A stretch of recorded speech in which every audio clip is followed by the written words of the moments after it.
인도-태평양 안보 전략에 집중하고 있는 미국과 동유럽에 집착하고 있는 러시아의 두 나라로 지금 사태가 정말 심상치 않게 돌아가고 있습니다. 유럽과 인도-태평양 두 지역 그중에서도 우크라이나와 한반도가 주목받고 있습니다. 전략에 비해 구독과 좋아요를 누르시고 좋은 의견에 댓글을 달시면 운이라도 행운이 일어납니다. 놀랍게도 두 나라 모두 공교롭게 지정학적 위치가 흡사합니다. 우크라이나는 드네프르 강을 기준으로 서쪽은 친서방 동쪽은 친러시아적인 정치 지도가 만들어지고 있고 한반도는 휴전선을 기준으로 아예 나라가 나뉘어져 버렸습니다. 최근 국제 정세는 러시아가 극동지방에서 힘을 빼고 유럽에 치중을 하고 미국은 유럽에서 힘을 빼고 아시아 지역에 힘을 쏟는 모양새가 만들어지고 있습니다. 겉으로는 미국과 러시아가 긴장을 하는 모습으로 보이지만 내막을 들여다보면 대중국 견제 전략의 공동명분을 만들고 뒤로는 손을 잡고 있는 게 아니냐는 분석까지 나옵니다.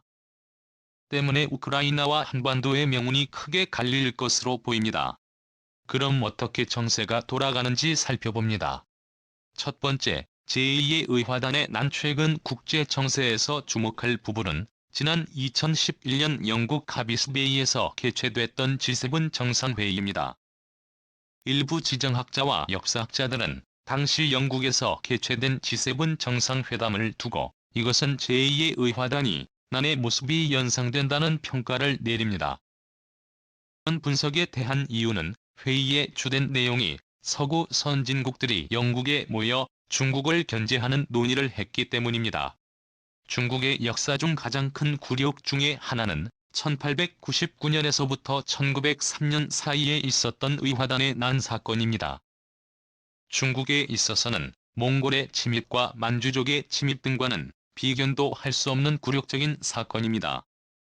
19세기 말 20세기 초 당시 중국에서는 서양인들을 배척하고 특히 서양인 선교사들과 외교관 가족들이 의화단에 의해 대거 희생되는 사건이 일어났음에도 천국 당국이 제대로 된 조치를 취하지 않자 미국, 영국, 프랑스, 독일, 일본, 인도, 호주, 러시아, 심지어는 러시아의 권위로 당시 대한제국까지 중국에 의화단을 진압하는 사건이 있었던 것입니다. 건에서 주목할 부분은 바로 서구 열강국 중에서 러시아가 포함돼 의화단과 청나라를 진압했다는 것입니다. 놀랍게도 2011년 카비스베이에서 개최된 G3분 회담에 참가한 나라들이 이 의화단의 난에 참가한 나라들과 완벽히 일치한다는 점입니다. 심지어 G7 멤버가 아닌 의화단이 난 당시 의화단을 진압했던 호주인도 심지어는 한국까지 초대를 했던 것입니다. 세 분 회담에서 마지막 하나 빠진 나라는 바로 러시아인데요. 놀랍게도 G7 정상회담이 맞춰지자마자 스위스에서는 바이든 대통령과 러시아 푸틴 대통령의 정상회담이 비공개로 진행됐습니다. 때문에 지난 2011년 G7 정상회담은 완벽한 제2의 의화단이 난이 앞서 진행되고 있는 서방 국가들 간의 연합의 모습이 재현된 것이라는 분석이 나오고 있습니다.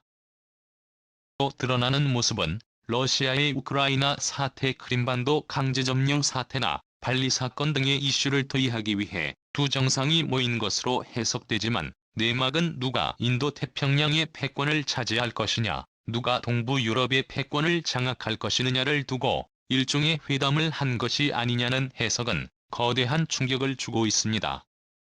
우크라이나와 한반도를 두고 일종의 가스라 테프트 밀렵과 같은 것이 있었던 게 아니냐는 음모론까지 나오고 있는 이유입니다.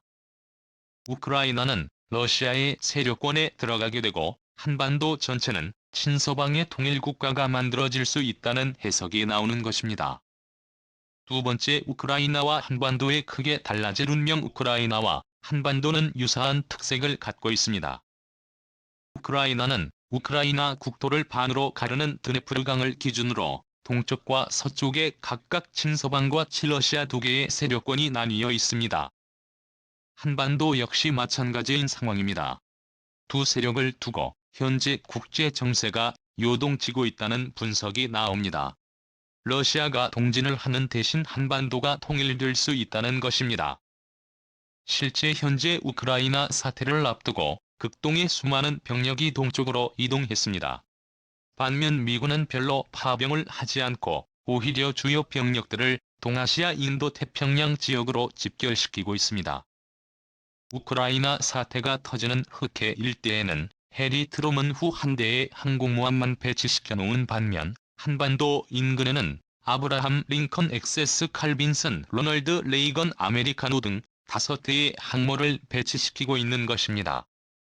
거대한 무력 충돌을 앞두고 이렇게 심한 병력 차이가 나는 것은 두 강대국 간의 합의가 없이는 불가능하다는 분석까지 나오는 것입니다. 이 때문에 미국과 러시아가 뒤로 한반도와 우크라이나를 두고 세계 패권의 뒤를 한 것이 아니냐는 음모론이 나오는 이유입니다. 제 빈센트 브룩스 전 주한미군 사령관은 토리노 티어스의 기고문을 통해서 북한의 친미 정권 수립 혹은 통일과 관련된 의견을 개진하여 거대한 파장이 일었던 적이 있습니다. 북한은 현재 베이징과 중국 핵심 지역을 직접 타격할 수 있는 위치에 놓였기 때문에 대중국 패권 전략 미국의 인도태평양 전략의 완성을 볼 수 있는 입지인 상황입니다. 우크라이나 역시 북한의 입지 특성과 흡사합니다. 바로 우크라이나의 국토는 러시아의 수도 모스크바까지 단거리 미사일 사정권 안에 들어와 러시아로서는 매우 치명적인 위치입니다. 중국에게 북한과 같은 입장인 것입니다.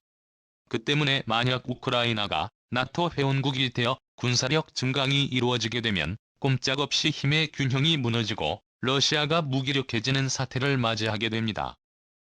러시아로서는 우크라이나를 핀란드와 같은 중립지대화를 하던 아니면 강제적 경합을 하여 지정학적 안정성을 꾀하던 둘 중에 한 가지 형태로 우크라이나의 지정학적 변화를 이끌어낼 것이라는 분석이 나옵니다. 번째, 북한과 우크라이나의 제조업 기지와 지금 미국은 공급망 다변화가 새로운 핫 이슈입니다. 세계적인 질병 사태로 불어난 현금 유동량으로 인해 급속한 인플레이션이 촉발되자 소비력이 크게 올라갔으나 물건을 공급할 수 있는 공급망에 큰 차질이 빚어지고 있기 때문입니다. 상황이 이렇다고 중국에 지속적으로 공업단지를 짓게 된다면 중국은 바야흐로 미국을 뛰어넘는 제1위의 패권 국가로 성장할 것이 자명한 상황입니다. 세계는 세계의 제조업 공장을 필요로 하고 있습니다. 중국을 대체할 수 있는 저임금, 고효율 노동 집약적인 생산 라인이 필요하지만 더 이상 중국을 밀어줄 수 없는 국제정치적 구도가 만들어지고 있습니다. 특히 러시아는 막강한 현금을 보유하고 있어 서유럽에 공급할 수 있는 제조업의 부활을 통해 러시아 경제의 대부흥을 꿈꾸고 있습니다. 그러나 러시아는 일할 수 있는 노동력이 부족합니다. 때문에 러시아는 4,400만 명의 우크라이나와 인구 1,000만 명의 벨라루스를 러시아의 경제권에 통합시켜 중국을 대체할 수 있는 제조업 기지의 건설을 꿈꾸고 있습니다. 수많은 노동 가능한 인구가 있기 때문에 러시아의 자본 기술력과 우크라이나의 노동력을 합치게 되면 서유럽에 공급할 수 있는 공급난을 만들어낼 수 있습니다. 아시아 지역에서도 마찬가지인데요. 중국을 대체할 공급망이 필요한 상황으로 베트남을 중심으로 한 많은 국가들이 중국을 대체할 지역으로 선정됐지만 이러한 나라들 대부분이 모두 비민주주의 국가일 뿐 아니라 군부 세력이 장악한 나라들이라서 언제든지 손바닥을 뒤집고 중국과 연대하게 될 수 있습니다. 이 경우 서태평양의 안보가 매우 중요한 미국에게는 위험 요인이 되는 것인데요. 이 때문에 가장 적합한 지역은 북한인 상황입니다. 북한 전 지역이 개성공단을 추진하게 되면 고품질의 제품을 저임금으로 찍어낼 수 있기 때문입니다. 실제 이 계획을 위해서 개성공단 2단계 황금평 신의주 낮은 선봉 원산 일대가 거론됐으나 북한의 정치적 불안정 상황과 여전히 안보의 위협이 상존하고 있어 장기 유보된 상태입니다. 개성공단은 2003년 6월에 착공을 시작해서 2004년 12월에 생산을 시작한 기적적인 스피드를 보여줬습니다. 제품들의 수출은 메이드 인 코리아라는 원산지 표기가 써져서 개성공단의 경쟁 국가인 동남아시아 각국들로부터 무역 분쟁이 일어나기도 했었습니다. 상황이 이런 만큼 최근 급격하게 번지고 있는 인플레이션과 공급망 대란 현상은 북한 지역의 개방과 남북 통일을 촉구하고 있다는 충격적인 분석이 나옵니다. 네 번째, 러시아의 질책은 복귀. 현재 러시아는 국제사회의 테이블에 끼고 싶어하고 있습니다. 현재 러시아의 GDP는 대한민국보다 낮지만 무시할 수 없는 국토 면적 군사력을 가지고 있을 뿐 아니라 천연자원을 갖고 있지만 영미권의 서방국들은 러시아를 외면하고 있습니다.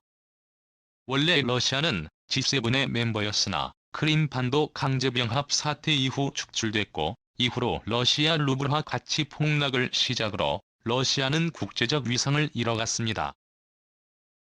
최근 천연자원 가격 폭등 현상이 일어나면서 러시아의 외환 보유액은 사상 최대를 기록 중인 상황입니다.